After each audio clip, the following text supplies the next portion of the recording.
you belong everywhere and nowhere.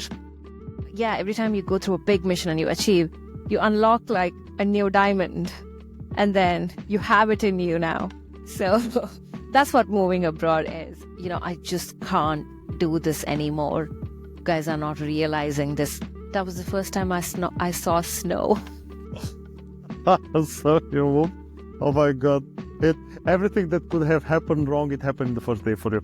Yeah. I think one thing you have to understand is visa and passport privileges are real. When you are from certain countries and when you have a strong passport, people who have a strong passport live in a bubble. Home is where you don't feel like you are constantly under turmoil.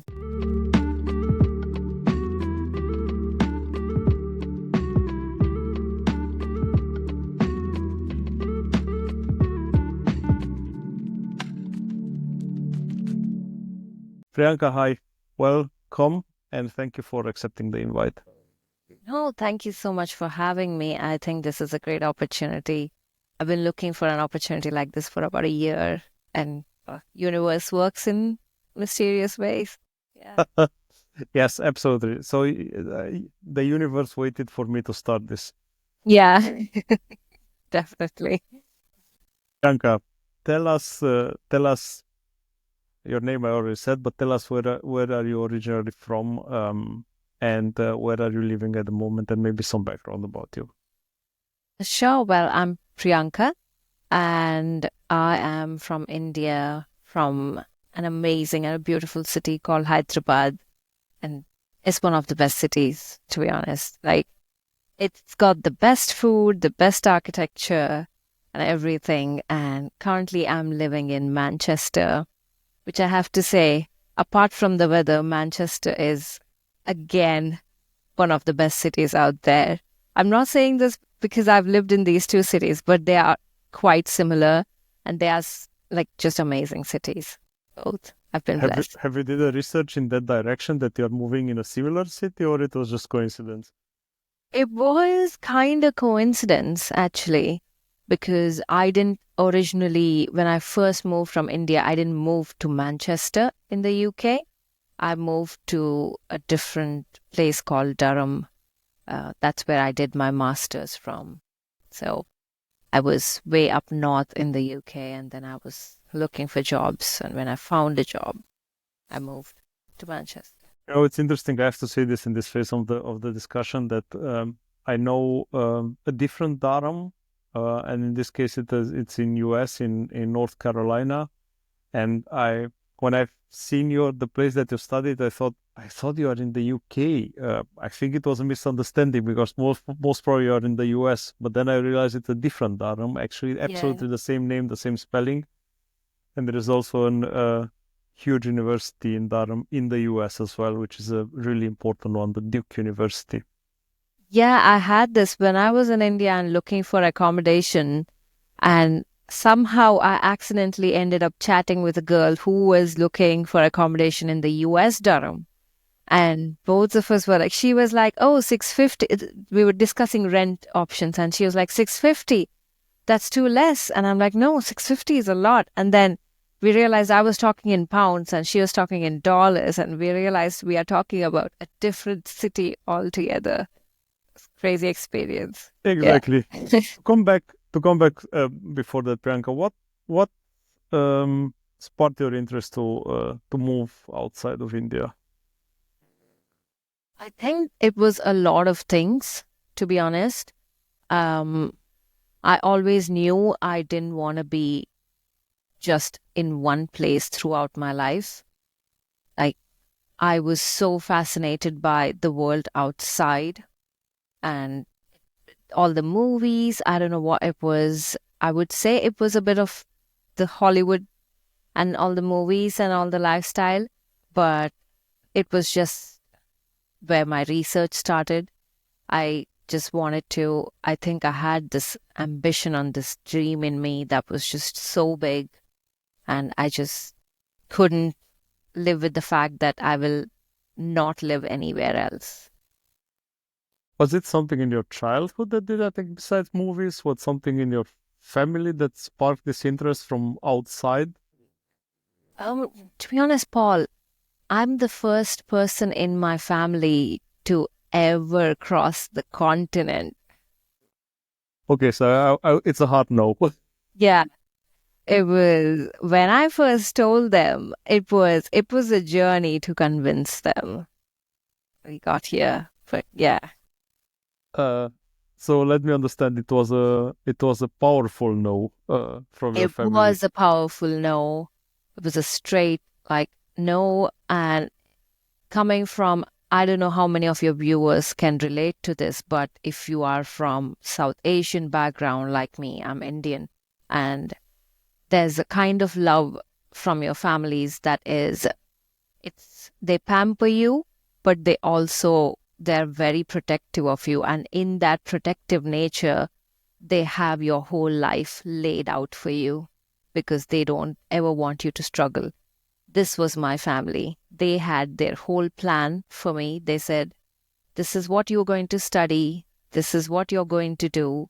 You're going to get a really good job in the government so that you will stay in a good position, in a secure job, and you will have nothing to worry about. That was the plan my family laid out for me. And I did give it a try. I tried to get into Indian government jobs, but they are extremely competitive. And when I was preparing for them, you have to study a lot of history, geopolitics, and strategy to get into these roles, actually. It's like trying to be a diplomat or working in the higher positions in the government. And the news and all the articles that I read, just the more I read, the more I didn't want to do that, ironically. It's you said so much in a sentence, Yeah. in a phrase. Sorry, I had the privilege to have a work colleague from South India, and I hope I'm not mistaking. Ani, if you see this, I'm sorry if I made a mistake. Which he told me exactly this, like this protectiveness, and I don't know if Yeah. it's a pattern for South Asia, most probably, but this protectiveness. So basically, they want to try to avoid the struggle that they went through for you, Yeah. right? At the end, Yeah. that's the and even though in the theory, or not only in the theory, but even though um, in their understanding, they are doing an unbelievably good deed. I think this is something that is kind of giving you a tunnel that you should walk through, and Yes. Yeah. I think that's That's how kind. I felt.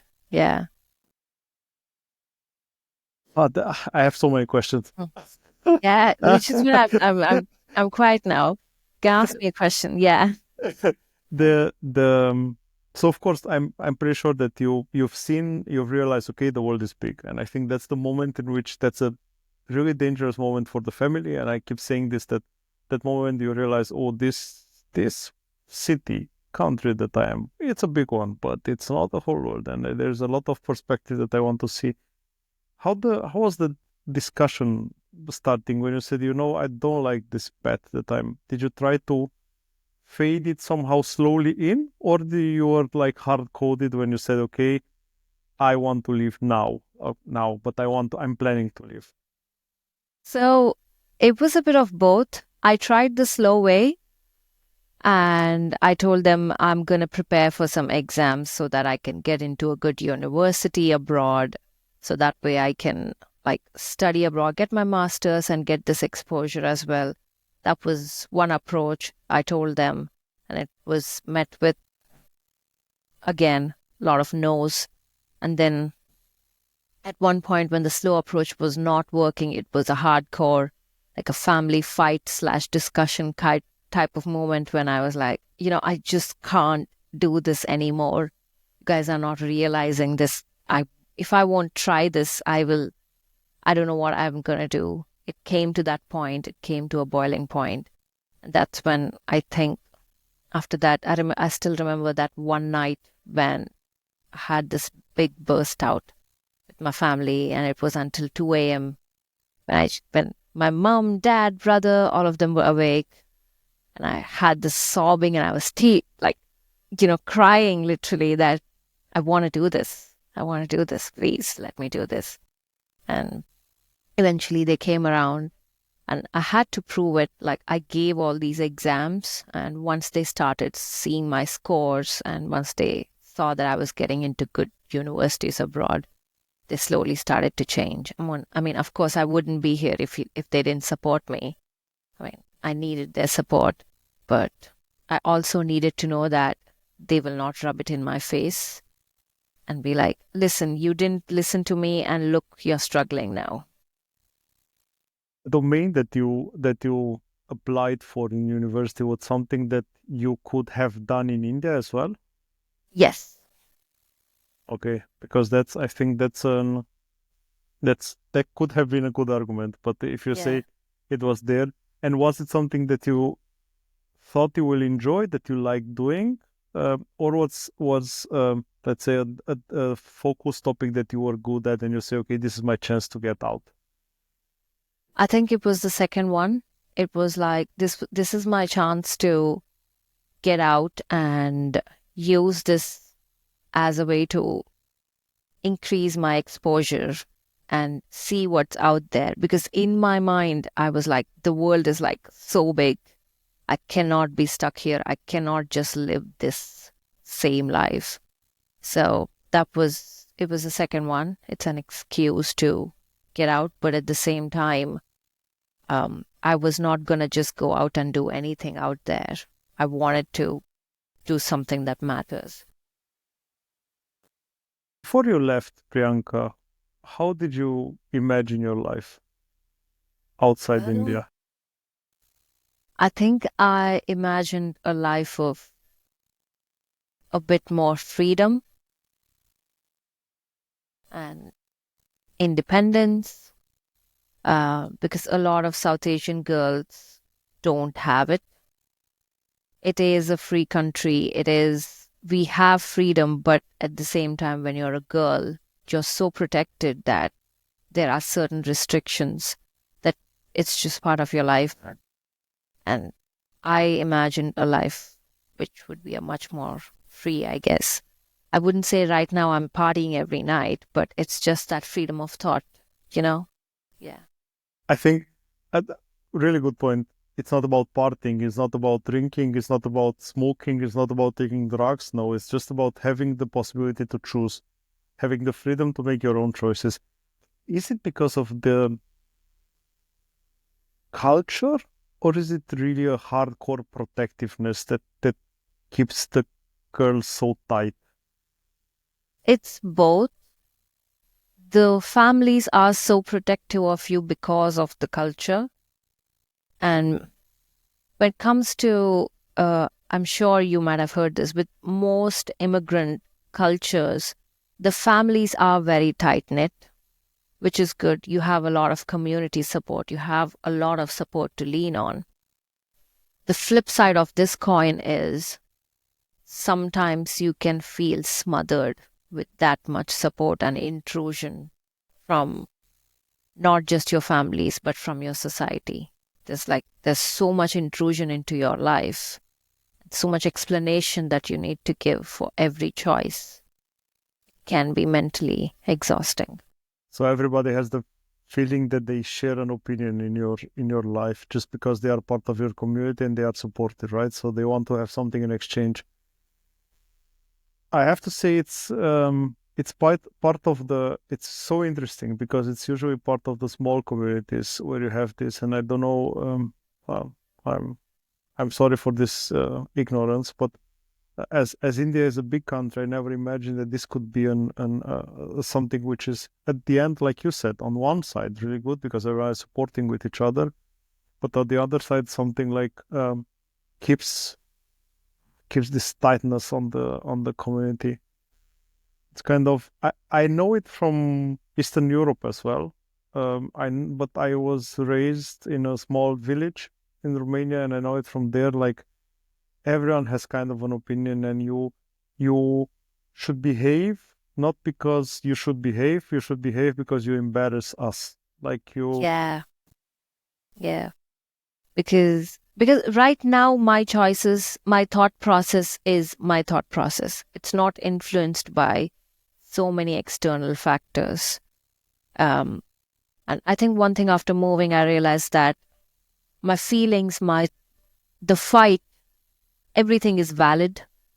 But when I'm not stereotyping all Indian families here, no, no. I mean, I know that in fact, every family is different. Maybe there are families like mine in the UK as well. Maybe there are families like the UK in India as well. But this was my reality. I'm very close to my family and they're very involved in my life. So I need their support. But at the same time, I also need them to understand that I am my own being, just not just an extension of them, but I'm also an individual. Maybe an important thing, Priyanka, is that you are the most important for yourself. Yeah. The opinion of the others are not something that should concern you all. Like everyone should live their own life and make their own decisions. That's something that I had to learn as well the hard way, to be honest, because in the end, it's something that you get from the community. What was your um, research for the move? How did you prepare for the move? You said you did some research on universities. What else was part of it? To be honest, Paul, there's only so much research you can do online, on internet, or watching movies or anything like that. Part of my research was talking to a lot of people on LinkedIn. And this was all like on a professional side. Luckily, I did meet some people who told me to prepare for the weather, to prepare for like the culture a bit. I mean, to learn about the culture, I just watched a lot of movies about England. I watched a lot of British movies. So some of the bits I was not too shocked. It was not too much of a culture shock, but it was there. Um, so a part of me was like, whenever you're moving countries, you just have to accept that you are a bit underprepared. No matter how much you are prepared, you are a bit underprepared. And like I said, I was talking to a lot of people, and I want to give a shout out to this one person. His name is Sunny.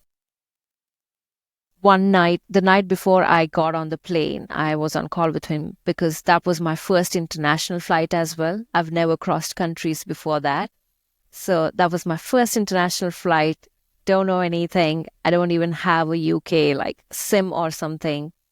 And when I called him, he said, okay, think of it this way. Whatever comes your way, you're going to face it. That's it. Just prepare that it's not going to be easy.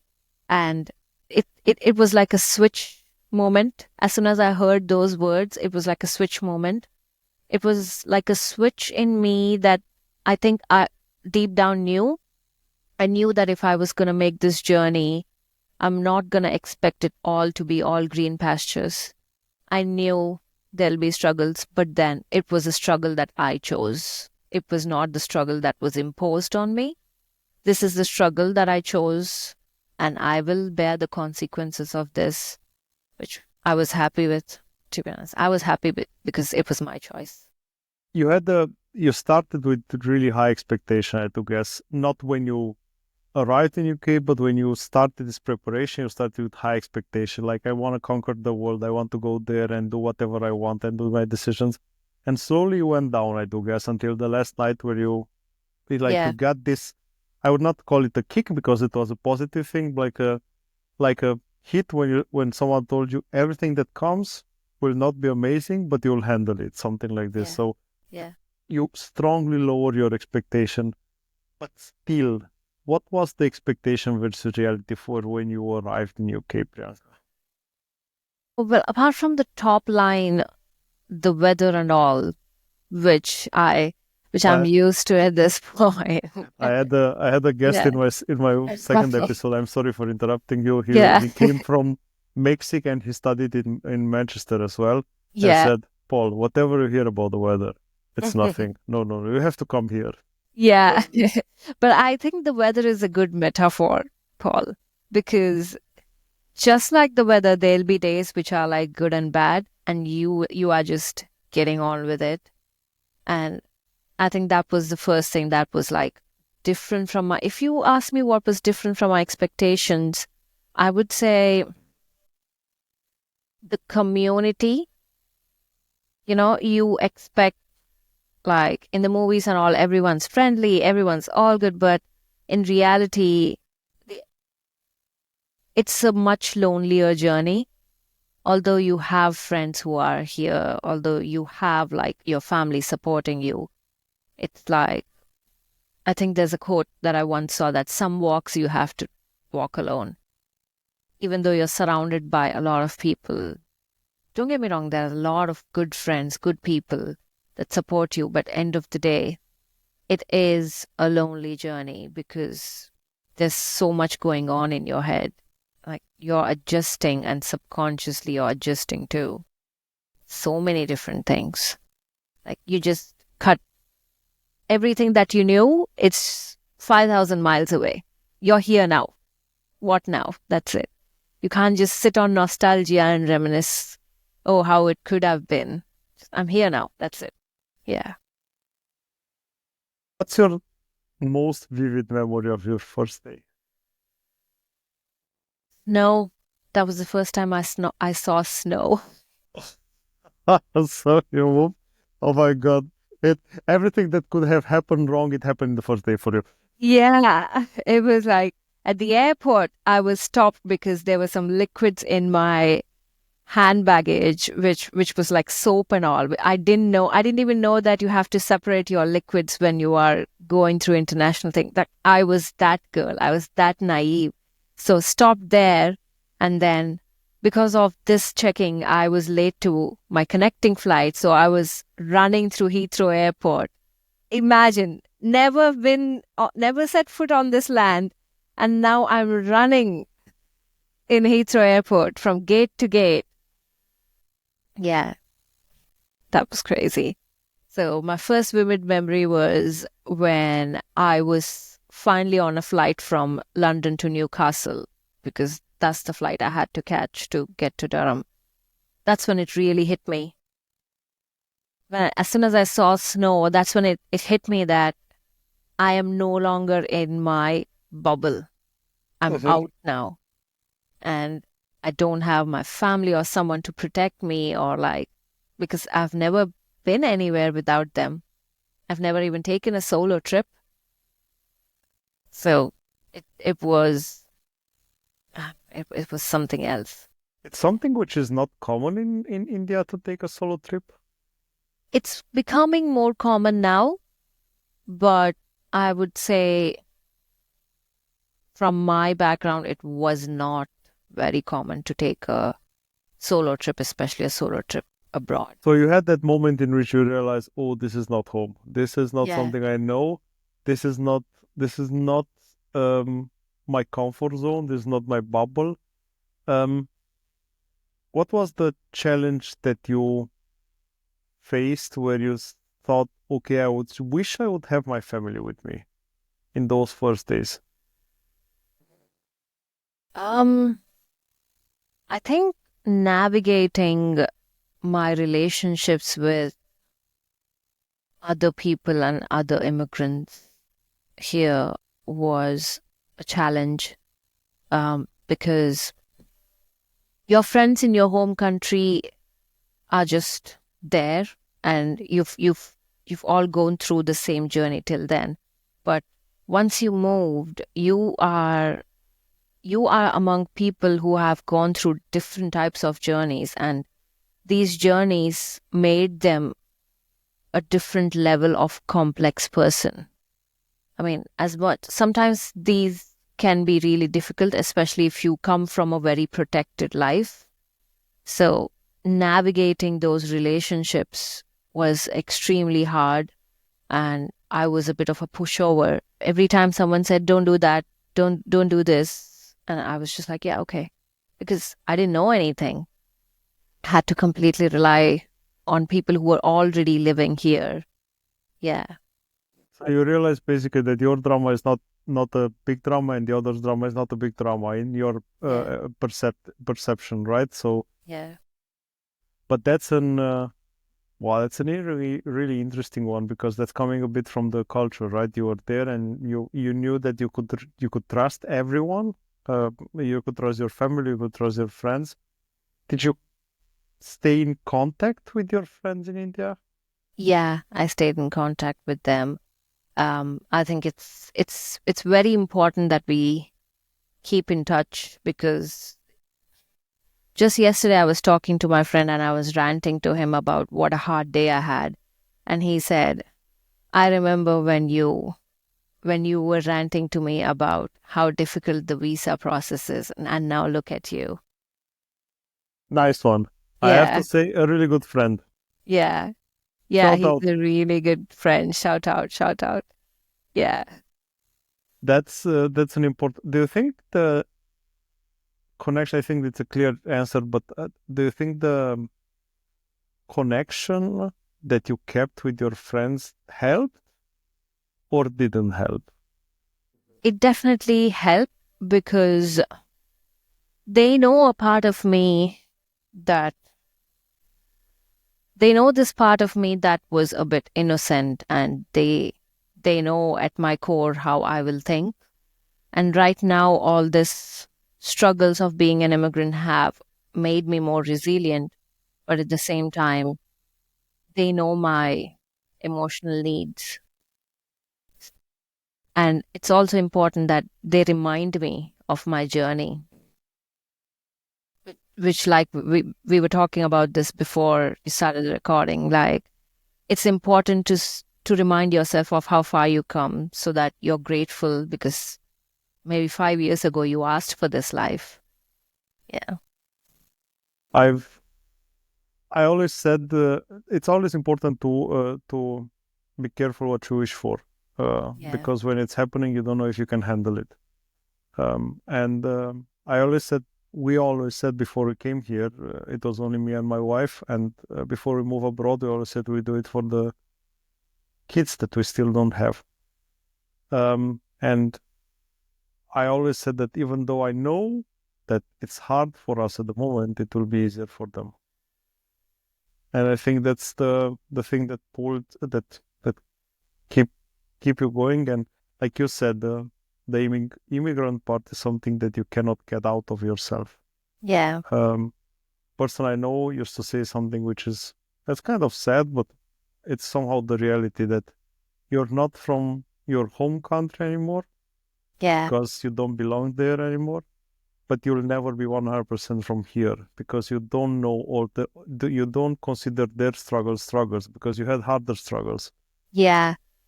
Exactly. I mean, I keep reading about this as well. You are just this person in between because I do visit my family quite often, like every year. And with each year, I can feel myself disconnecting more and more with the local struggles. So whenever they tell me about the local politics or this happened, that happened, I used to care a lot about local politics when I used to live there, and it used to bug me a lot. Now I still do care because people that I care for live there. But at the same time, subconsciously, there's so much I don't know about who's the rising local political star, what are the issues, and there's so much that I don't know. And the news that I follow are so different from the news that they are following. Right now, it's the same thing. Like, you you belong everywhere and nowhere. Yeah. It's just how it is. Yeah. Yeah. But I think it's hard to say it out loud, Priyanka, because it makes you realize that you're not the only one, because that's the feeling, that's the uh, that's the heavy lifting of every immigrant. That's something that everyone has to do. I think there are a lot of lucky situation in which they have a bit of heritage. They have a bit of I don't know. Maybe they have a parent which was grown in a different culture, and then they already have an advantage. But on the other side, everyone who's living this expat life, immigrant life actually is the same word, but the expat sounds better than the immigrant one. Yeah. Uh, but it's the same. It's um, the same struggle that everyone is going through. And I think it's important to say it out loud because it helps you realize, oh, it's not because of me. I'm not doing anything wrong. Everyone is going through this, and it's just the struggle that everyone is having. Yeah. I mean, but to come back to your point, like, I think everyone who moved did move because they had this something in them that they want to explore. And just like you said, you wanted to move for the kids that you didn't yet have. And this was me as well at one point. Sometimes I, it was just some incident or some news that, and I used to be like, okay, I have it good, but I want to give my future generations something better. Laura in the first episode said something. The first episode that I've done said something that got me really thinking that everyone that is moving abroad is trying in one way or the other to run away from the family.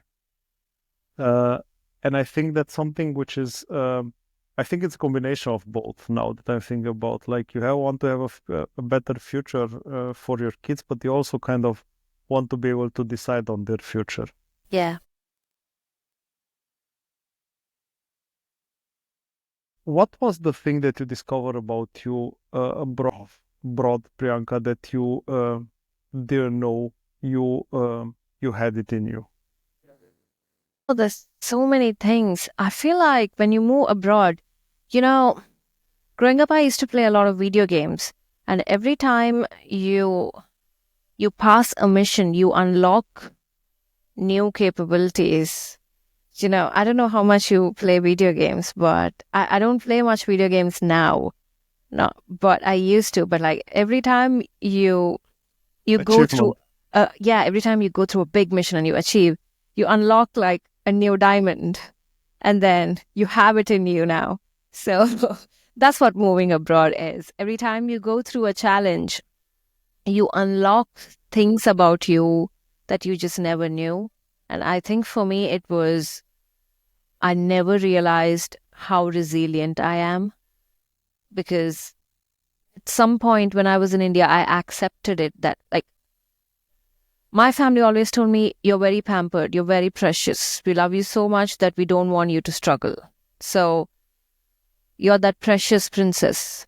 And that's how my friends also saw me. Like, she's too pampered. She cannot walk that long.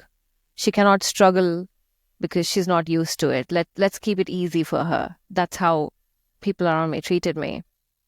But once I moved, I was like, people around me didn't know how pampered and precious I was, one. And two, I didn't want to be like that. I wanted to have that in me. I wanted to have these capability that I'm able to do this. So I think resilience. And I think the second thing is how patient I became. Because back in my home country, I'm just this really angry, short tempered person. But now I'm just, there's very few things that really make me angry. I'm just this patient person who just sees, analyzes things. It's so unique. Yeah. I love that saying that now I'm coming back to the patient, but I love that saying with the worst thing that ever happened to you is the worst thing that ever happened to you. Like there is no the world is not ending and Yeah. everything can be this too shall pass. Yeah. Uh, True. at This the too end, shall pass. Yeah. this too shall pass. Yeah. Yeah. Um. What what preconceptions, what assumptions did you had about outside India before you left India? Like, what did you thought it's so special outside? Or what did you thought is so bad outside based on the information that you got in India? Mm, to be honest, Paul, I always knew there'd be like good and bad out there. I mean, I didn't fully come here thinking that it's going to be all rosy. So my preconceptions were, yeah, some people will be really good and some people will be bad. So I'm gonna be okay with that. Um, but I think when you when you think about this, you just don't realize the scale of it. You think, yeah, there'll be good and bad. I will deal with this. But the scale, the magnitude of the stress is just on a different level. You cannot preconceive the amount of stress even after moving you will be under, because I know most people will think like, oh, once I've moved, my life will be all like cinematic and like all Instagram and all. But no, it won't be like that. And it's just everyone knows that there'll be struggle, but the magnitude, the scale of struggle will be so much because you're just this one person carrying that weight. Yeah. Is it something that you over worried about? And at the end, it end up not being so bad. I'll give you my example. I had the language living in Germany. I had language as the biggest fear, and I said after the first 2 weeks, never. I never, ever, ever in my life I would be able to speak it. And now I realize it was just I would say a preconception. Did you had something like this? Language was not a barrier for me because in India most people spoke.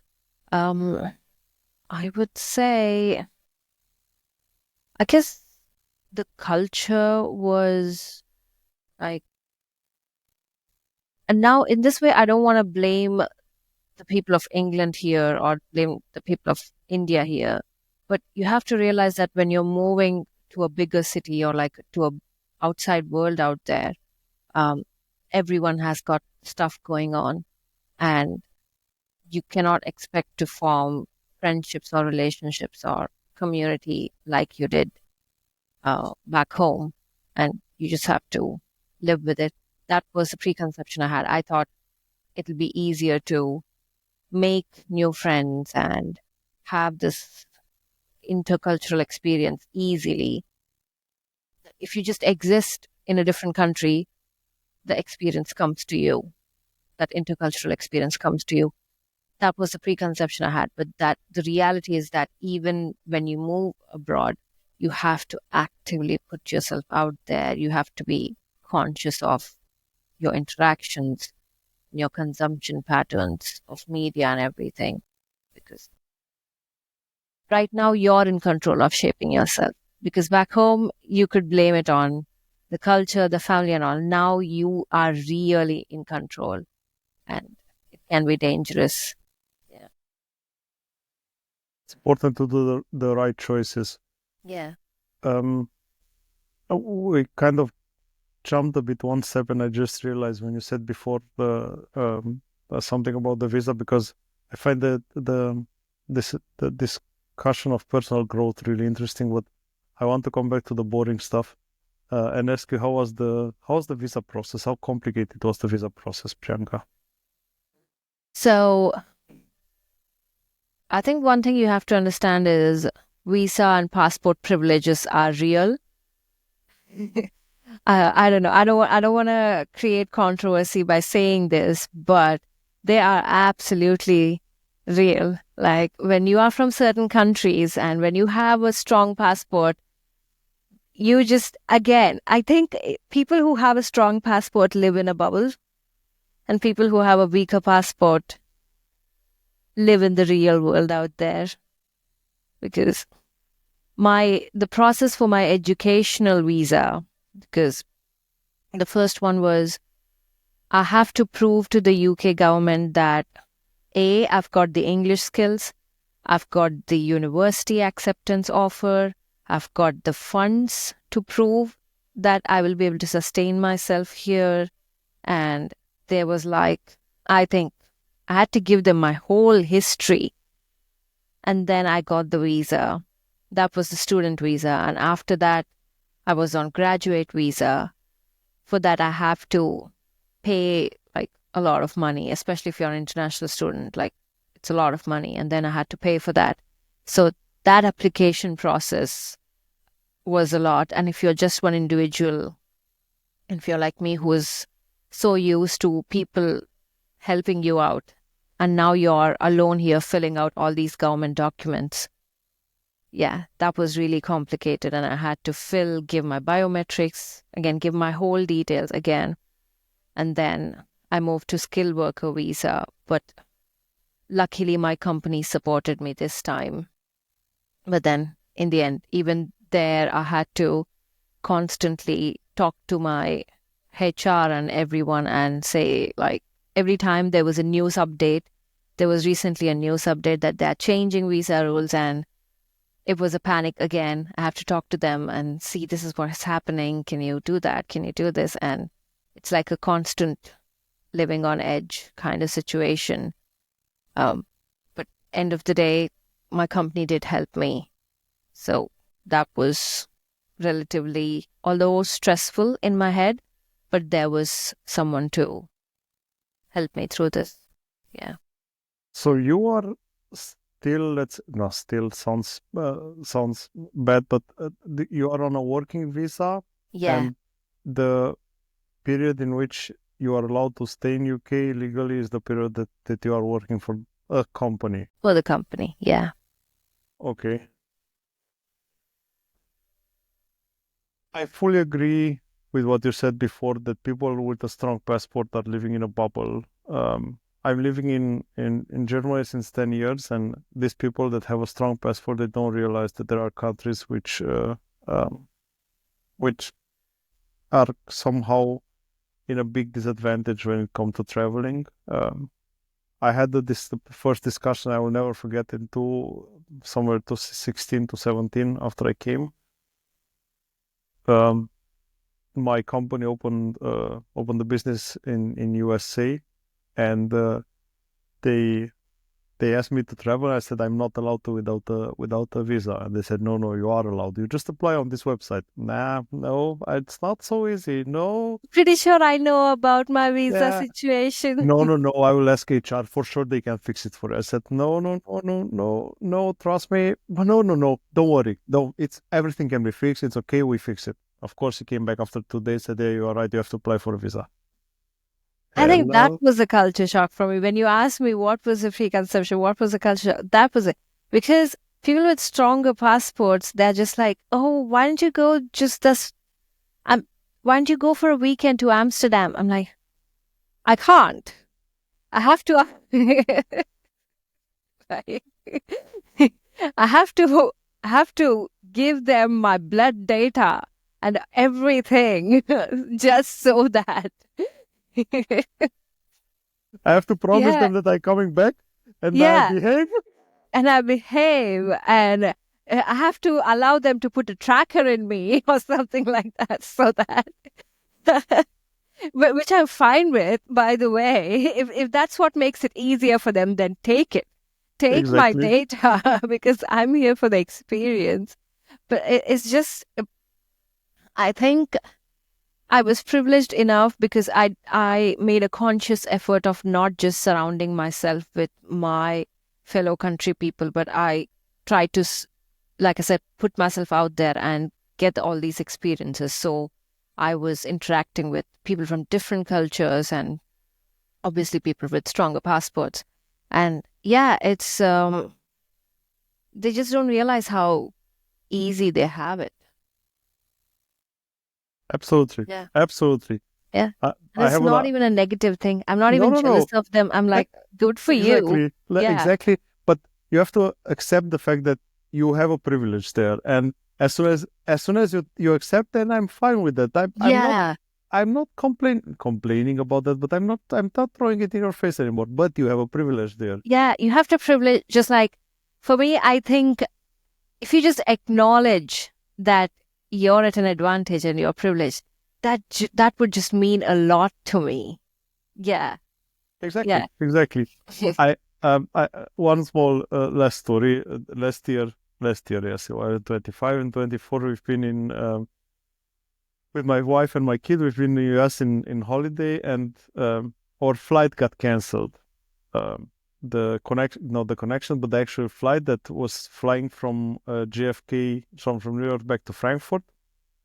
And I went to the I got the message you are booked to on a flight that is flying through Toronto. And I called the company. I said, I'm not allowed to fly through Toronto. How come not? I don't have a visa for Canada. Yeah, but you don't need one. Yes, I do. Yeah, but you don't enter the country, you already transited. Yes, it's called the transit visa. For people who don't know, and you are working at a flight company, you should be aware of the fact that I need a Yeah. bloody transit visa to be able to transit Canada. Yeah. This is, yeah, you kind of got me started, but I realize that you are absolutely so right that there is a passport privilege that nobody's talking about. Yeah, I think we should absolutely talk more about passport privilege and the privilege of not knowing how bad. I wouldn't say bad. Bad is a bad word. I wouldn't say how I would Easy and say, hard. Easy and yeah, hard. how hard it is for people from some countries. But this is not a reflection that these countries are bad. It's just how the world politics are being set up. Like, India is not a bad country. I mean, it's a great country. But there's only certain passport privileges that I'm allowed. And this is like a metaphor and another layer to it as well. Another layer is I think people just don't know how much variation of culture there is in the outside world. Now that I'm this person who is like a bridge between two cultures, I know that. I'm aware of that. And I think you would have to make peace with being this person who is this bridge and who is this. They say ignorance is bliss, and sometimes I completely agree with that because I am aware of so many cultures and so many restrictions with different cultures. But some of my colleagues or some of my friends are they're just not. And I remember my first year in working, one lady asked me, "Oh, so why don't you celebrate Christmas?" And I said, "Because I'm not a Christian." And then, "So why don't you put up a Christmas tree?" And I'm like, "Because I've never celebrated it." And I was in the office decorating a Christmas tree and I was getting all excited because this is my first time decorating a Christmas tree. And she was like, "How come you just didn't do this before?" How do I tell you that, you know, like, I don't want to sound condescending, but you should really know this. But what you said, Priyanka, is spot on because the fact that you are bridging more culture makes you somehow more mindful about the cultural differences Yeah. because they always lived here. They don't know how hard it is to get a visa for entering the country because they always was here. They don't know how complicated it is to get a bank account as a person coming from outside because they never had to do it. They always did it on the inside. But this mindfulness of understanding, it might be that it's difficult. Why is it difficult? Because it's difficult, because we come from a different country and then you have to prove different things and so on. And this is, but it makes you more mindful. And I think that as soon as you meet more culture and you understand more about the cultural differences, I think it makes you even more mindful. I have to ask you something. If you don't want to answer, you don't answer because Ani, the colleague that I had from Southern Asia, was a vegetarian. Are you also vegetarian? No, I'm not. Okay. Yeah. What the story that he told me was kind of, I don't know if he lied to me. I'm not able to tell you, but I'm just Yeah, retelling the but people story that he assume told that me. I'm a vegetarian. That's the Really? thing. Yeah, people think every Indian is vegetarian.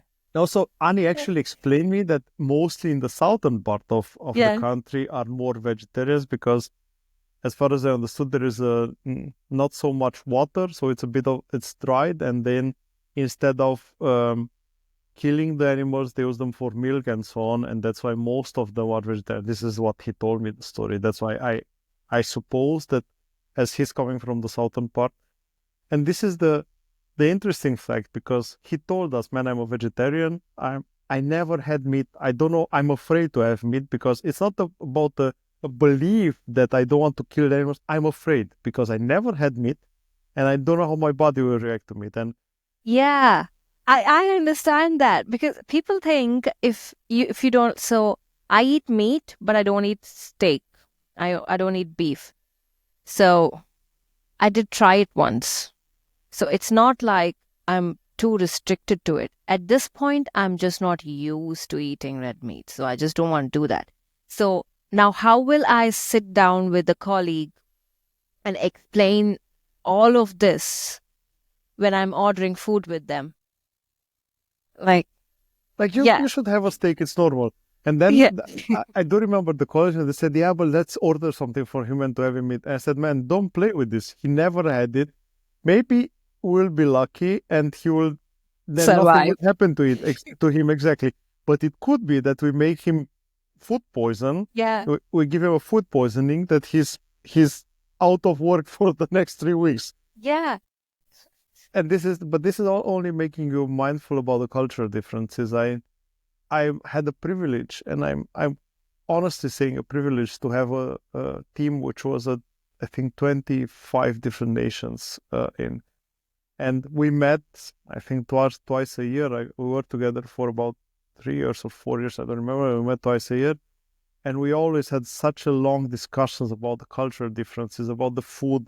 The food is a big one because food is so different, and I think even in India, if you go in different sides of the country, you have completely different food experiences, and this is making you somehow open your mind to understand. Man, the world is yeah, huge.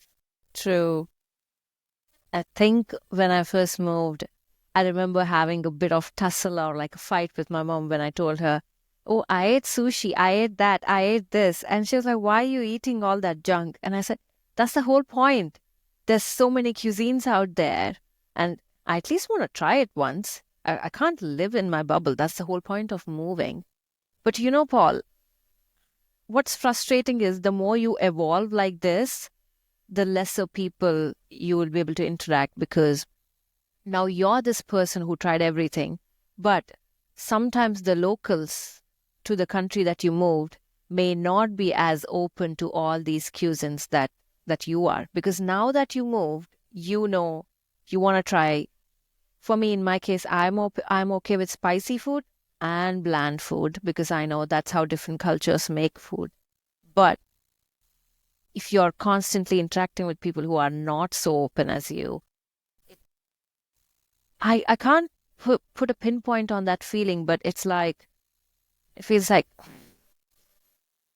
it's a bit frustrating. You feel judged. Yeah. You You feel feel judged. judged. Yeah. Coming from I have a, of course, Romanian culture compared with the German one is not such a huge difference, but still we have a small thing which is called we have in our culture a soup which is made from the cow's stomach. Don't ask me why. I mean, I'm not here to judge. I'm just stating some facts, and I explain we have this soup, and this reaction like, no, it's okay. You don't have to eat it. Yeah. Like it's there. I'm telling you the story of it, and also we are crazy. We eat the skin of the pig. Why? I don't know. I was raised like this, but you have to be open-minded to understand that there are people different than you. Firstly, I think it's so rude when someone says ew to any kind of food. Like, I feel like more people should be aware of this etiquette that every food is a product of thousands of years of geography, culture, especially its geography. And I think if everyone studied geography, they would not judge food because, Geography yeah, and history, because you yeah, realize that it's always a combination of the both. It's always a yeah, combination of the geographical situation and the wealth of the people, and yeah, that's how food came up. Like exactly. Romania has no steak culture. Why? Because we are poor. It's so easy. It's easier to make from a piece of meat. You make a full pot of food that you can feed the whole family with. That's why steak was not something that we have in our culture. And it's always a combination of geography and history. And Priyanka, I'm absolutely agreeing with you. It's hard to find people that have the same open mind. And those people are 100% people who already have been outside of their own country. Yeah. I think it's hard to find people with that etiquette, who have tried different cuisines. Like, I remember once I was in a friend group and I was explaining Indian pickles or something like that. And they just said, ew, that's just not my vibe. I'm like, Okay, firstly, how do I explain to you that there's so many things? Once I had to sit down someone and tell them why hotter countries have spicier food. Because I had to tell them that back then they didn't have fridge or refrigerator, and to preserve the food they use spices. And being someone who knows this knowledge, I hate myself, Paul. I hate that I know this. Priyanka, I always say that I know random things that nobody cares about, right? Yeah. Like I know, for example, I already told the story in one of the episodes. I know why UK and all the right driving countries are having the cars on the right side. Nobody cares about this, but I know it. So Like tell me why. you don't know? I don't know. You see, now I'm Yeah. providing knowledge. So Now I'm that so person. the whole world was driving on that side. The whole world was driving on the other side when we were driving carriages with horses. Yeah. The problem was in the moment when they realized that the small carriages, which have the driver in front, are not as big enough to carry the goods. And therefore, they moved the place of the guy in the back. And moving that place in the back, when they move it in the back, they realize he cannot sit in front. It didn't really matter where he was staying. But moving to the back, he had to stay on the right side, and then on the left side, sorry, and then the only place in which he could see the road if he would move the carriage on the other side of the road. The only countries which didn't need this were the isle countries, UK, Australia, the small countries who didn't need a big carriage to carry the food. And that's why the whole world switched, except the small countries. And I think in India is also an influence Yeah. of the colony. Colonization. Yeah. Exactly. And the last country who changed was Sweden, who changed in 55, I think, in 1955. So really, not even 100 years ago. Nobody cares about this. I love the fact that I know it. I kind of Yeah. hate it already. I completely relate to you because, like, how do I explain like these culture that I think that's the curse of being this person out there in the world, because you just get curious. I mean, if you weren't curious, you wouldn't be here in the first place. You were curious, and you were so curious that you had to leave your homeland and see what's out there. So that curious person in you pushed you to find this out. Yeah. I'm going back to food, and I love that you said the thing about the spicy food. I have the same story with smoked food because I had to explain why we were using smoke to preserve the food and salt. Like nobody, why they are so salty, why they are smoky, they taste bad. Why do you put them in smoke? Because there's no fridge and we were poor and we had to preserve the Yeah. food somehow, and that was the way in which we did it. So So, yeah, and recipes are a product of thousands of years of what your ancestors made based on what's available to them. So, I think to judge someone for their food choices or for their cultural foods, it just shows how much of a non-curious person you are. And absolutely, that's, absolutely. yeah, I mean, of course, saying that I don't want to judge this person who doesn't know so much as me, because I understand you never had to leave this country. You never had to, which good for you. It's fine. But I there like to are say, people, yeah. Priyanka, I like to say that this curiosity is a side effect of the intelligence, but it sounds it sounds pretty arrogant if I say it about myself. But I think that this is the somehow the fact that you are curious about random things that are not bringing you anything except that you're only feeding your curiosity. Yeah. I want to say I discover a passion being curious. I have a passion here now I think in the last 2 or 3 months, I received a jar of kimchi. Do you know kimchi? Yeah, I do. I do receive I did a new kimchi, and someone told me, this is Japanese pickle. You said something about the Indian pickle and then said Yeah. this Japanese one and it's Indian spicy as pickles are well. very similar to kimchi. Really? I Yeah, have it's to the try them. preservation and all the spices, and that's how you preserve any vegetable or anything. And it'll be really spicy and really salty, but you will be able to preserve those vegetables for a really long period of time. I need to Yeah. try that. So there is a proven, and I'm moving to a different topic, but there's a proven benefit of eating pickles in any kind Yeah. of way for the gut. Yeah.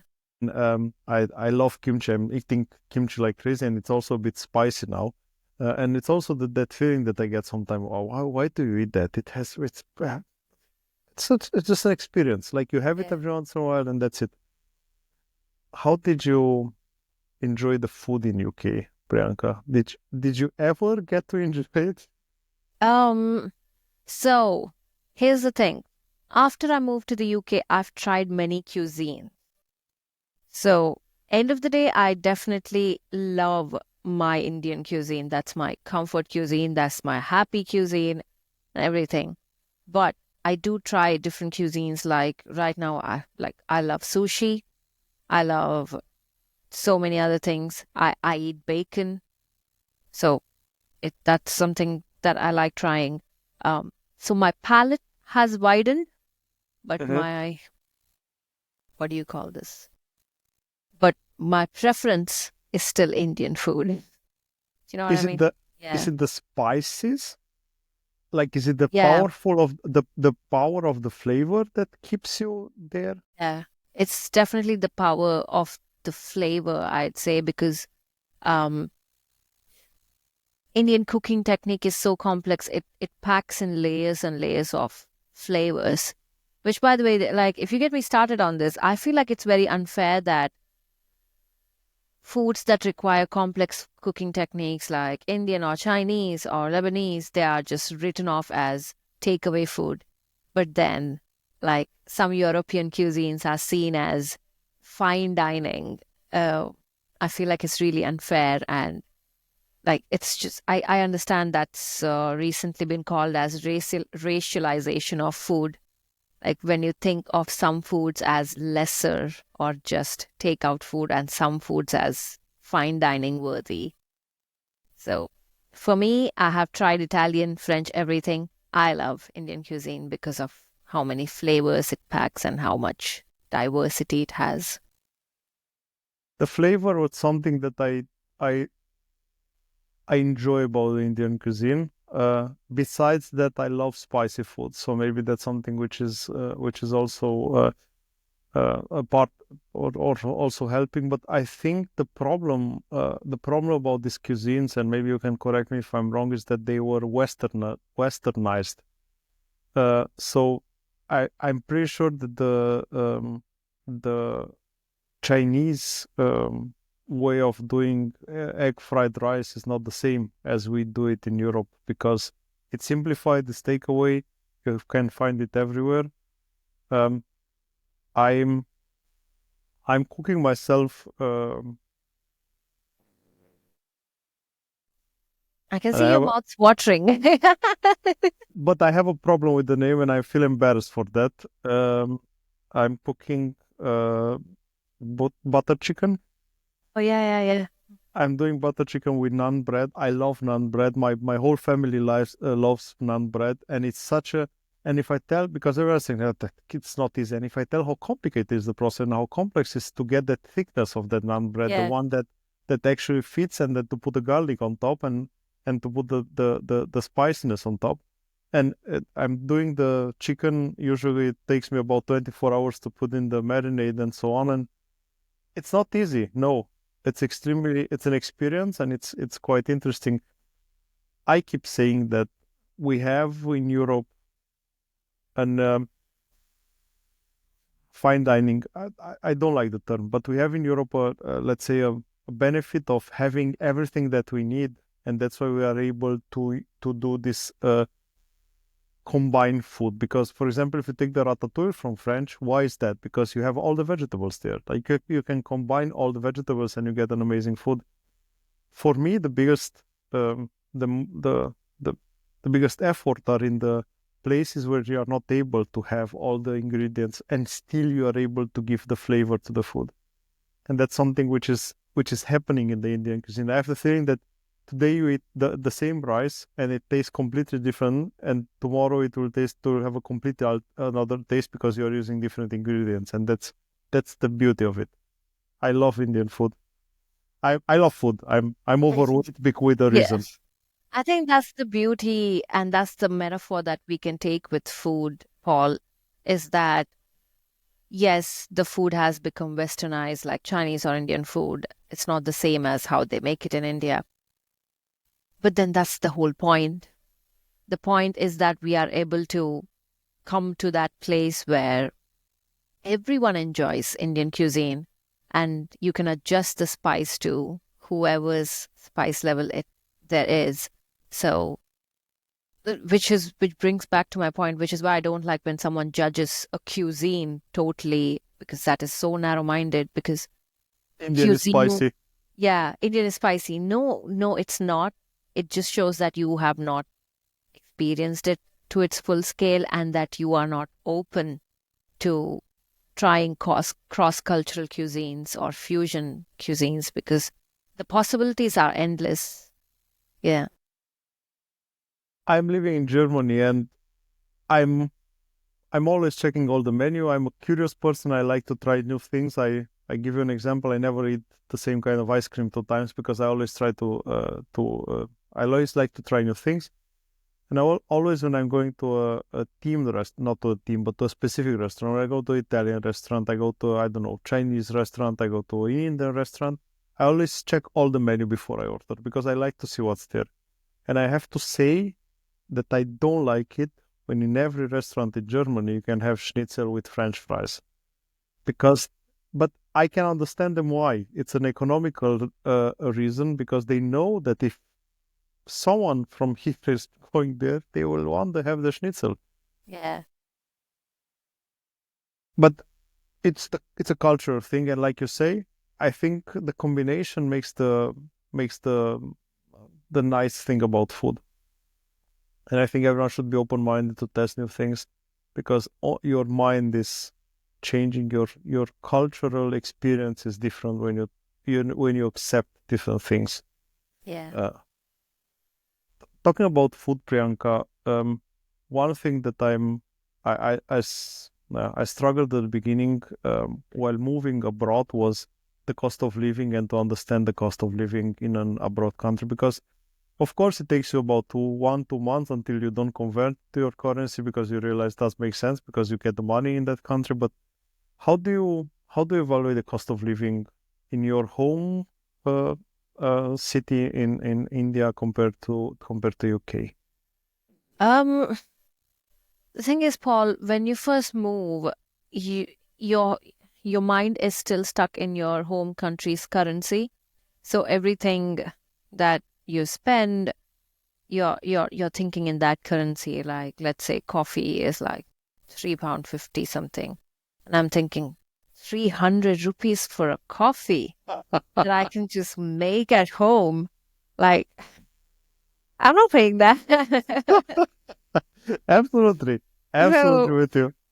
yeah, you're just hyper aware of this currency differences. But then, um, I think when you're an international student, you have to. This was again, I want to give shout out to all these my friends and my mentors. Like when I first moved, I spoke to this guy, and he said, the sooner you stop calculating and converting this in your mind, the easier it'll be for you. I know it's hard because firstly, I'm a student. I don't have that much money. I had to work part-time and everything. But then just start thinking in one currency. And when you need to convert, that's when you convert it. Right now, you need to earn in this currency and spend in this currency. So the cost of living in the beginning, it was challenging, but like just I think it's about that switch. You have to force your mind to make that calculation switch and then slowly get used to it. I mean, the life of an expat is it's definitely hard because there's so much going on, and it'll only, for me at least, like touch wood, only started getting easier when I was putting myself. The more challenges I took on, the more easier it got, I'd say. You mentioned about the suggestion to go to Amsterdam for a weekend, but as you said, it's kind of hard. But do you have a special place that you or a special area that you like to go to in UK? There's many special places, but usually it's the summers that I like to travel. I definitely love to travel to the south of England more. It's a bit warmer and it's nice. I love going to Bath. I've been there twice so far. I think it's a really good city, really historic. It's it's towards the south of London. Huh? Okay. Yeah. It's a really good city and it's a bit warmer and really scenic. It's really nice. Yeah. Did you Oh, develop new? sorry. Please, no worries. Uh, I think one more special place that I want just love visiting is Durham because that's where I first moved and that's where my life changed. Yeah. Absolutely, absolutely. That's always something. So the first place that you go when you go outside your home country, it's something special. I still have my small city in UK that I visited from high school for I don't know 2 weeks. Was somewhere in southern UK. I I'm not able to pinpoint on the map because I was I think 10th grade, 11th grade, and I was there for a week in an what 2 weeks in an exchange, and it was Totnes somewhere in the south. I have to go again. Um, is there any hobby or any interest that you developed while since you're in UK? Um, I think one of the interests I wouldn't say develop, but like coming back to that my point about unlocking these new things. I was very much into art even growing up, but the competitive and academic nature kind of took over because I had to score and India is quite competitive. Indian schools are quite competitive. So my focus had to be shifted from art to just maths, physics, science, and the kind of subjects that will feed you, as people say. Pragmatic, pragmatic. Yeah, in business. But then once I moved, it's almost like unlocking this inner child in you. I just love going to art galleries now and just sitting and watching art. Yeah, But that's a it's nice development. That I have to yeah. say that's a nice development because, like you said, you let the kid in you go out, and that's I think that must be a really nice happy feeling that you have when you are there. Yeah, I think that's what it is coming back to my point when like when your mind is a bit freer, you are able to explore these things and I realized how much I truly find peace in watching art and just just exploring different art. Yeah, I just love Was it. was there any moment when you thought, oh, I became an English guy or an English lady? Sorry. So they're like whenever I visit my family, they do tell me they're like, "Oh, you're so British now," and I'm like, "I'm not." Like, there's so many dabs that I get. Like here, people say I have an Indian accent. Back there, they say, "What's going on with your accent?" But I don't have an accent. In my head, I still have my Indian accent. But for my Indian friends, and to be honest, when I do talk to them, I feel like they have an Indian accent because it's a bit stronger. And then when I talk to them, they're like, "Oh my God, your accent's changed." But like maybe that's what code switching is. Like you code switch a lot. So I think sometimes there's so many things. I love a really good scone. Now, my friends in India will not know what a good scone is. But I don't know if what's a scone. I'll tell you what a good scone is. Like if you live in England, scones are like this dessert that you have with buttercream and jam, fruit jam, and it's so good. And it's something only I think English people love or British people. I don't like. I would say people in the UK love, and I love it.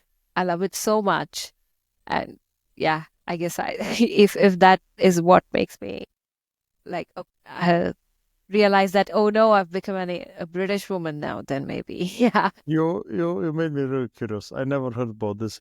I discovered the shortbread last time when I yeah, visited a friend in UK, which it's by the way incredible good. I don't know who invented it, but it's so good. It's yeah. bad. It's dangerous to have it around the house. But now you gave me something to investigate further. So Yeah. So scone. I would say don't have it on its own. You have to like cut it in half and then put like a buttercream, like a good layer of it, and then a good layer of jam, and then like squish it and It's have like it. it's like the peanut butter jelly thing from US. It kinda is, but scone is better. Yeah. You see, now I'm Yeah, defending yeah, British food. exactly. What what am I?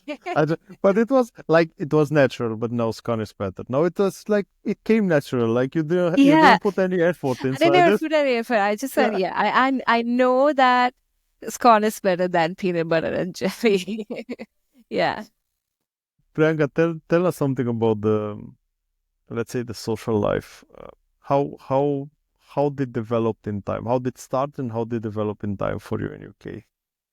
Um, to be honest, Paul, when you first come to a different country, you're like, oh, I'm gonna make friends with all these local people and they're going to teach me about their culture and everything. But that is far from reality, at least my reality.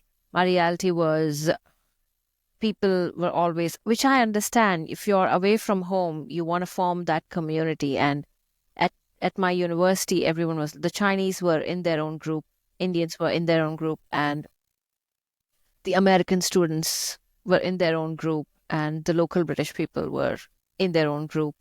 Uh, but luckily, I lived in different houses and different student dorms, so I did form a diverse friend group. But end of the day, I did have my Indian friend group as well. So I had two friend groups, and I was going on two different social uh, events and everything, two social parties and everything, which was great in the beginning. But then once you're out of student life, once you're in a job and you move to a city, you have to, the locals are not as curious and open to making friends with you as much as you are, because they already have their own circles and I don't know whatever is going on. Like I found myself pushing too hard. I was the one trying to make all these connections because for me, I want that experience.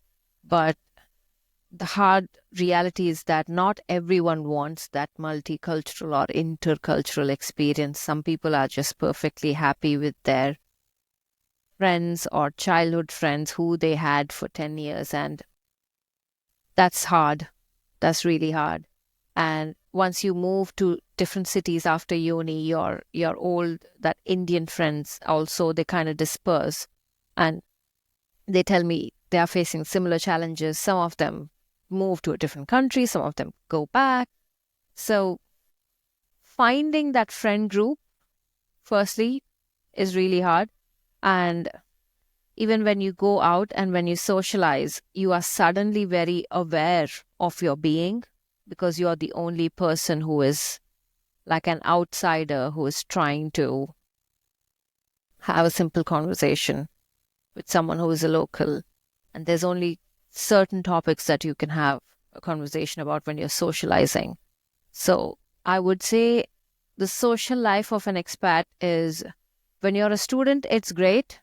But after that, at least for me, it's quite challenging.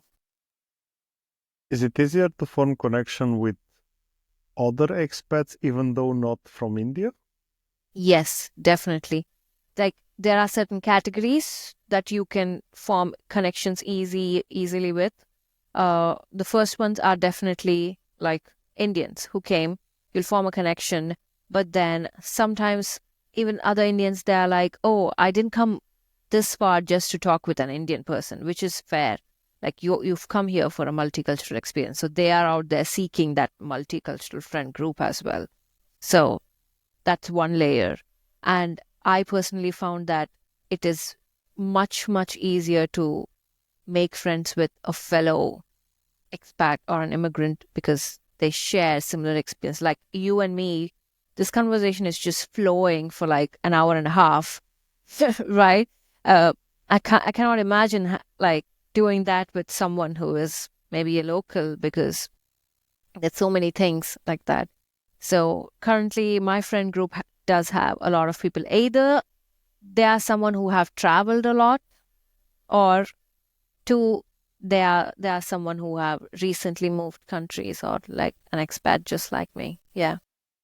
We're moving somehow in circles, but this because this topic keeps coming and coming and coming, and I think that's a really important fact in the actually that people who have been outside and are interested about this multicultural thing.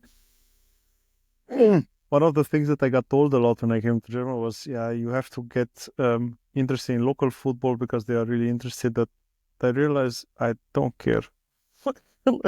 Yeah, it's at one point you reach a mindset, yes, you want to learn about the local culture. Like I used to go to football matches and try all the local food, but at some point you realize that you want to be with someone who is interested in your culture as well, because for them, end of the day, you both are from different cultures and you can't be the only one showing interest in their culture, because when you know that you come from a rich culture as well and there's so much that both of you could exchange and learn, and when the other person is not showing interest or not even asking a question, I get that some people don't want to offend you, so they don't want to ask any questions. But if it's coming from a place of curiosity and if someone's asking like this, I'm more happy if people asking me questions about my experience and my culture. We are also living in a strange world, Priyanka, and we have to say this because people are getting offended really easy. Yeah, And this is on one thing, and second thing, I think the hardest stuff, the hardest thing is to discuss on different opinions.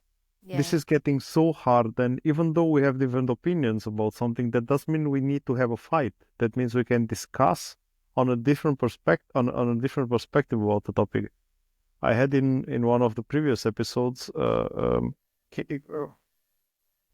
Kelly, who wrote a book about Kurt Cobain, and she came from a different perspective, and she tried to present the positive side of him. Of course, he's a rock star. He had a lot of negative things, and he committed suicide and so on. And she got so much backlash because of the fact that she wanted to show the positive side. And I think this is something that we have to accept somehow, that we have different opinion about topics. We have to accept that being curious about something doesn't mean that I want to offend you. If I yeah, ask you why, I don't know, why you don't eat meat in South Asia, it's because I'm genuine curious about that. That doesn't mean I want to tell you, oh, you are poor, that's why you don't have it. Like, yeah. I think you can always tell when someone's coming from a curious uh, place of mind. So whenever someone's asking me a curious question, I'm just more excited. I'm just more excited and I tell them.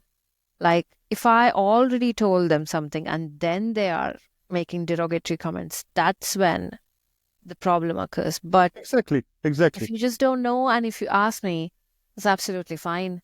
Um, yeah, As I told you before, I had a really multicultural team, and I had a colleague who was from India, Niraj, saying hello. He's an amazing guy, and I asked him. We've been to an Indian restaurant in Berlin, and I asked him, Niraj, can you please ask him, because Ger- in Germany nobody's eating spicy food, and when you say really really spicy, it's a beginning of the meal spice from India. So because they are not able to handle spicy food, like yeah, no one. And I asked him, Niraj, can you please ask him to give you the real spiciness, because I wanted to experience. I almost died, but that's a different story. But I just say, Niraj, can you? And he was so. like he didn't get offended at all, like, because it was an honest request. I said, please Yeah. help me with this. But yeah, it's hard to have this open discussion to people. It's hard to not to offend anyone. Yeah, the world is becoming so easily triggered with everything. Like, but obviously, we are going to have so many questions because we are more interacting with each other than ever before. We And are interacting. Yeah, easily. yeah. So we are interacting with different cultures, and I get that some people are triggered because it's just a Google search away, but there's only so much you can find out from a Google search rather than actually interacting with a person from a different culture. And I think people should see it as an opportunity and not as an attack when they're interacting with someone from a different culture. Yeah. What's something unique about the way that people are socializing in UK, Priyanka? I think this is overall a cultural thing. I don't know if I noticed it, but it's always surface level. Yeah. Like people are happy unless the connection is on surface level. But the moment something gets deeper, they just like people just don't want to engage. Yeah. And a lot of people are so socially and politically aware that every conversation is about some sort of politics or some sort of burning issues. But it's either too much on the surface or either this. Like, I feel like people are slowly losing the ability to have like a personal, normal conversations and build on that. But that's my take on because I go to a lot of networking events and be it professional or outside, but this is how most people in the UK socialize, just to keep it light, keep it surface level, and completely fine with never following up or like texting and saying, "Hey, how are you doing?" Like, no. Yeah. That's something that I have felt as well. And I don't know if it's a cultural thing or just people are only making or pretending to be curious to get what they want from you, or I don't know, get an advantage. I don't know. I don't want to make I don't want to make assumptions. Sometimes I feel like it's me. I feel like maybe people are being like this only with me because I'm the expat here and among them they are fine. Sometimes that's how I feel like. No, Yeah. I think the difference is that you are the only one noticing because the you most probably were used to something else. And then you realize here that you are trying to get close to someone, but you don't have you don't see the same feeling of being open from the other side. Yeah. Openness, curiosity. It's just, yeah, it's not Absolutely. there. Yeah.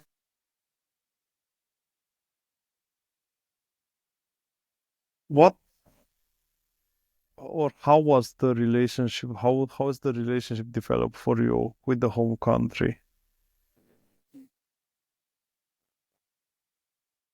I would say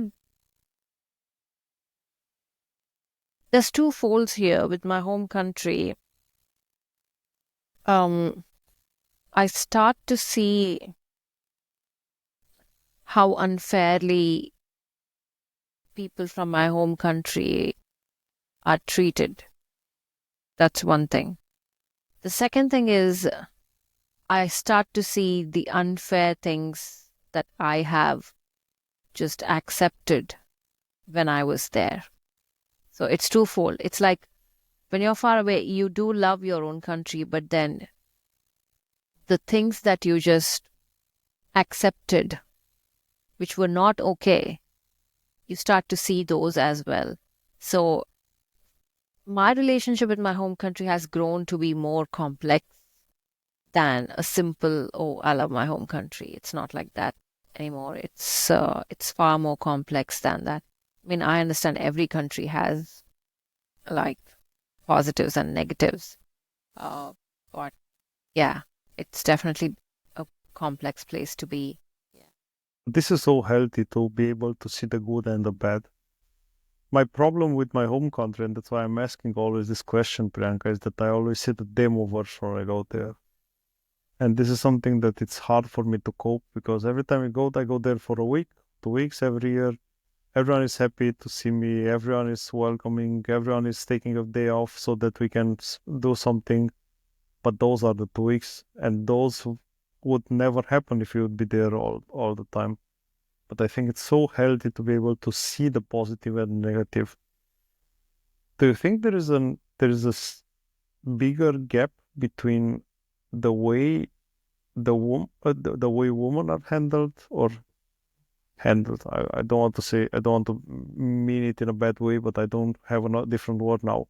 Handled in India in comparison with the rest of the world. Oh yeah, definitely. Just like any other country, I feel like I say that a lot because I don't want to offend any Uh-huh. Indians when you publish this, but definitely, Indian in India, it's different for a man and a woman. Just like anywhere else, it's different. But in India, you feel it profoundly. Um, I think at one point I had like a I think I was discussing this with my mom or my brother, and he noticed that a lot of compared to it's not only my brother that's noticed this, I noticed this too. Compared to Indian men, Indian women are more interested in traveling abroad and living abroad because for them, I think it's an escape. So it's hard. It's twofold because Indian men don't understand that. This is why most Indian girls are preferring to leave the country. This is so deep. This is so Yeah. deep when you realize it that it's actually a wish of a wish for the unknown because you hope Yeah. that the unknown is better than the known that you have. Yeah. And even here in the UK, I have got friends who are girls and boys, like men and women. My male friends are always complaining, like, "Oh, I don't like it here. Um, I hate that how cold it is. I hate that I have to do everything on my own." Because in India, obviously, like people do stuff for you. Like before I came here, I didn't even do my own dishes or my own laundry, right? So imagine if you're an Indian man. I wouldn't say every Indian man, but mostly that's the reality of an Indian man is that they don't have to engage in the household chores. They have to be the breadwinner, get it home, and then relax. But modern Indian women are already becoming breadwinners as well. So right now, women and men both are earning, but women are earning and doing household chores. So when these men are moving abroad, they are not liking it that they have to earn and do household chores, something that women are already doing in India. So my guy friends don't like that here they have to be responsible for their house, keeping it clean, and doing all this works that women do. So they are like, oh, I want to go back. But my female friends are like, I like it here. Here, although I do my own chores, I'm at least in control. I have some level of freedom. Here, there's a level playing field for me. Here, the odds are equal now. Do Yeah. you think that the problem for men is that they are losing the power? Paul, It's too much if I say the yeah, power. it's not, I wouldn't say men are losing power. It's how society told them that your power only lies when you provide. And now women are providing. So they're like, oh, so I'm not the only one powerful here. She's powerful too. So they don't like that. It's not like, so just because I'm earning doesn't mean that I'm taking away your power. Your power is your power, and my power is my power. And with my power, I'll buy different things. With your power, you buy different things. It's So just, interesting. That's so yeah. interesting, Priyanka, because I always thought it's religion driven. I'm pretty honest, but it's again, it's the difference, the culture difference, right? I always thought it's religion driven, but this what you said makes perfectly sense, because you have that feeling that if I'm the only one producing, I have the power, I'm able to decide everything. I don't have to do anything around the house because I bring the bread inside. It's everything else is your job. Interesting perspective. I haven't thought about it. So Yeah. that's why I love these talks.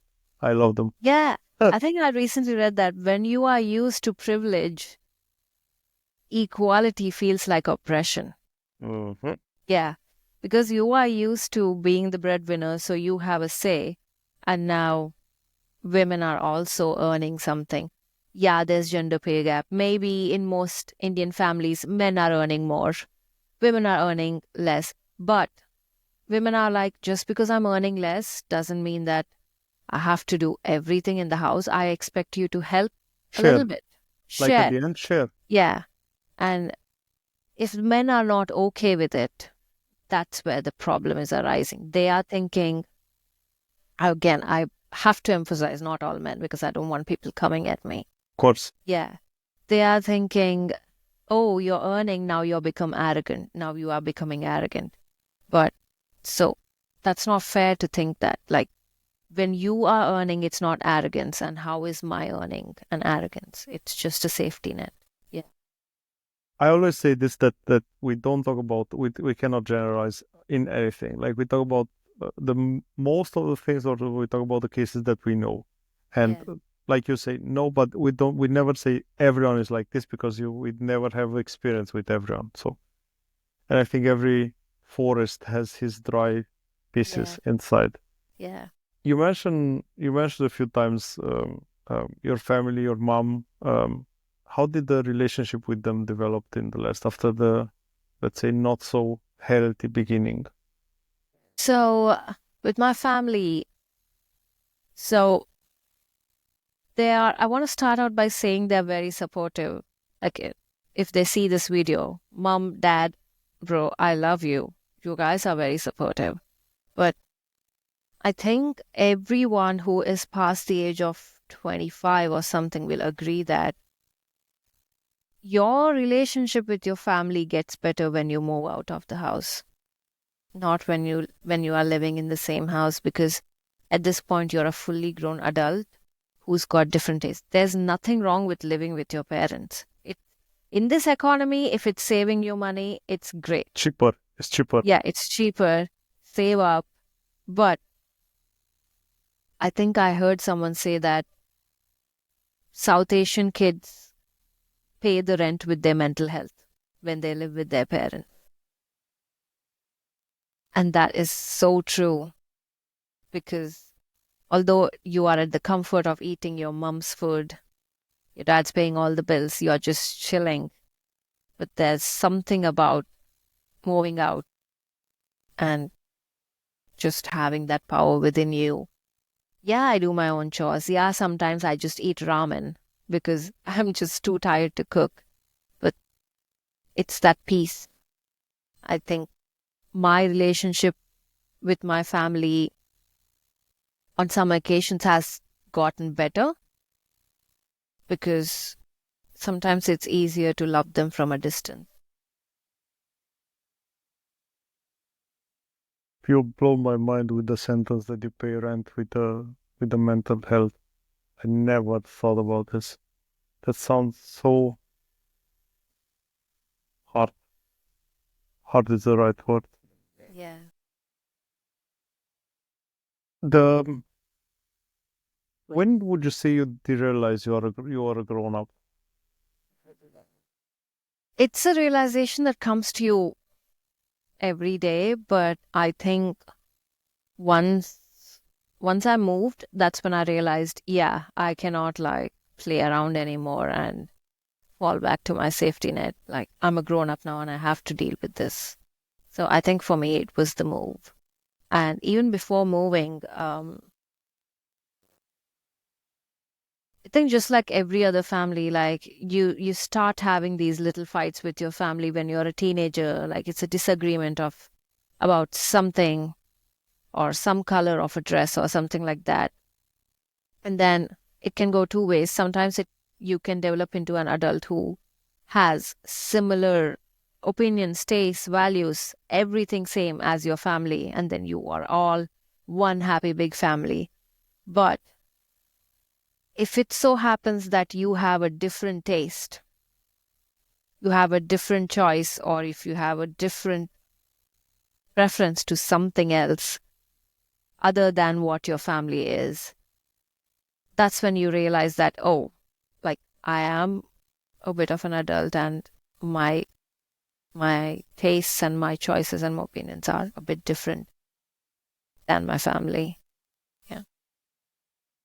How much are you missing the status that your family prepared for you? I do miss them a lot. I miss them a lot, but at the same time, there's something about me now that I'm an individual now with my own tastes, with my own choices, my own, yeah, whatever. So We are slowly coming to the end, even though I don't like to say it and I avoid to say it as much as possible. But I have my it was an amazing conversation. I do thank you already for it. Priyanka, I always have the some questions that I like to ask at the end of the conversation because there are some things, some answers which are surprising me all the time. Um, why would someone consider UK to move as an expat to? I think it really depends on what your home country is. Like, I know people who are from America, they are like, oh, we've come here, but we don't like it, so we are going to go because there's not much. Um, I mean, I know for Americans and for England, they'll be like, yeah, there's a lot of cultural difference, but you have to look at it from my perspective, someone who comes from the east to the west. Yeah, so it really depends on person to person, but I think one factor that pulls in many people is just a better quality of life. And in that sense, I don't mean just financially. Many people mistake it to just a better quality of life being financial, but better quality of life includes your physical, mental health, and your overall well being. Yeah. What advice would you give someone who wants to take this step but they are afraid? I would say I personally cope with my anxiety by researching and talking to a lot of people. I don't sit there with my anxiety. I just talk to a lot of people. I think that's my advice too. Talk to a lot of people because as much as the world is hard and difficult, there are a lot of expat community, expat people like us who would be more than happy to share their experience and talk about it. And that's where wisdom comes from. Experience comes when you just experience it yourself. Wisdom is when you learn from somebody else's experience. So use it. And the second one, it's always the better one because you don't get to suffer. Yeah. Yeah. Absolutely. Yeah. If you had to describe your journey until now in one, two words, what would it be? It would be life changing and something that I still look forward to, Paul. I still have that, like, there's so much to do, I've just got here. It's only been 3 or 4 years. There's still so much. Yeah. Nice. That's the right mindset. Yeah. I Sky's did the not limit. come this far only to come this far. Sky's Yeah. the limit, right? Yeah. Yeah. Where is home? Home is home is where you feel more comfortable. Home is where you don't feel like you are constantly under turmoil. Yeah. I think some slowly I will change this question from where is home to is home a location or a feeling? It's definitely a feeling. Yeah, but for I think you have to genuinely give a place a chance for it to become your home because If you're an expat, the first 1 year or the first few experiences are definitely going to be hard, and you're going to feel like you want to crawl back into your comfort. But give the place a chance, and it can become your home. What does, not what does, but how does happiness look for you, Priyanka? I think it would be security and peace of mind. Yeah. So nice. Before we wrap this up, I would be more than happy to have some recommendations from you. Um, would be in which order do you want? A song or a band, a movie, and a book? From India? I'm completely open. I love reading. Oh, I love to watch movies. My wife more than me. And I love to listen to music. So I always like to expand um, my world exactly like I do it by moving abroad. I like to go in all different places to listen to music. I think the only one that I really know from India, except Salman Khan, who everyone that have heard about Bollywood knows. yeah. I know Punjabi MC, was it? Was it? Punjabi.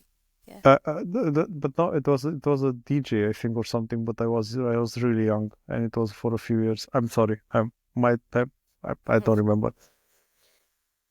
But that's why I said I'm open. It's your choice. Give us a recommendation. I would say, Paul, recommendation is Indian film would be Bahubali, part one and two.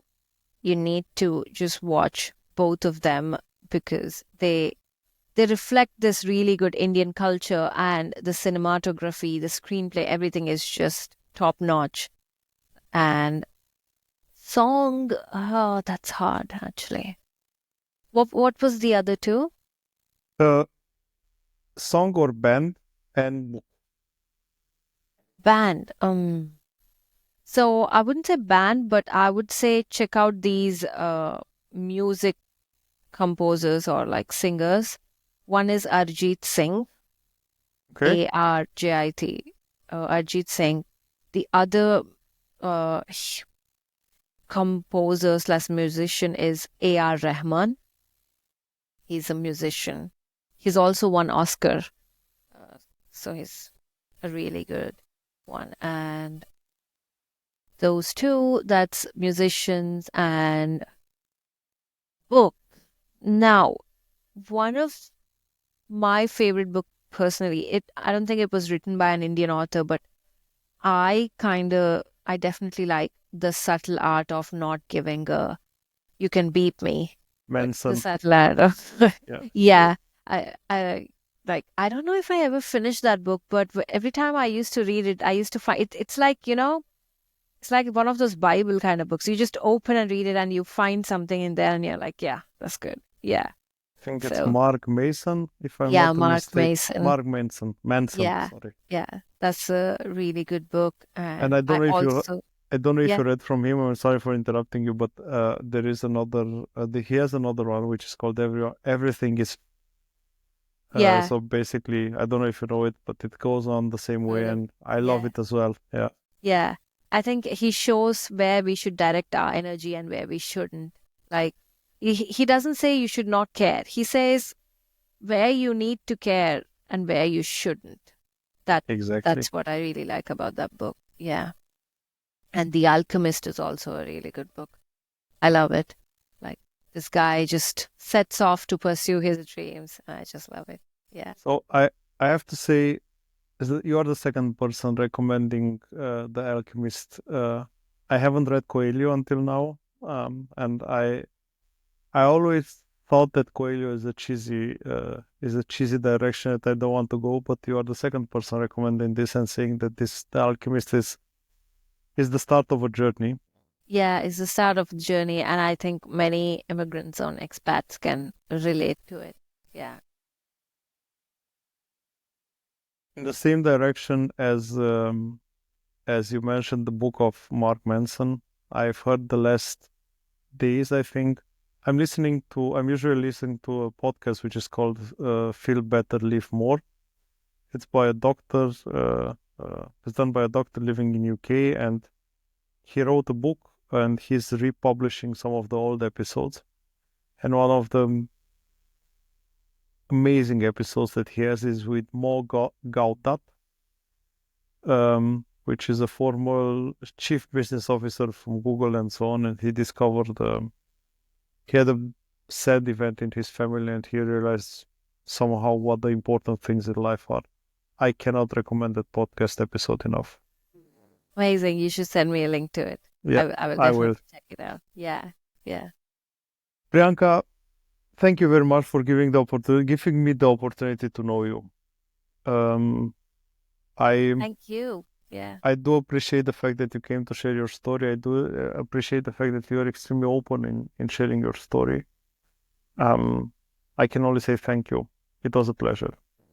It was my pleasure. Thank you so much for having me, Paul. And hopefully we can stay in touch and keep updating each other on our evolving journeys. Yeah. Let's do that. I think Yeah. that's really nice, and maybe we see each other soon to share another 1-2 years of expat experiences. Yeah, definitely. Yeah. Whenever you feel like it, just let me know. Yeah, sure. I will. I Thank definitely you. will. Yeah. Enjoy your evening. You too, Paul. Thank you Bye. so much. Thank you. See you. Bye. Bye.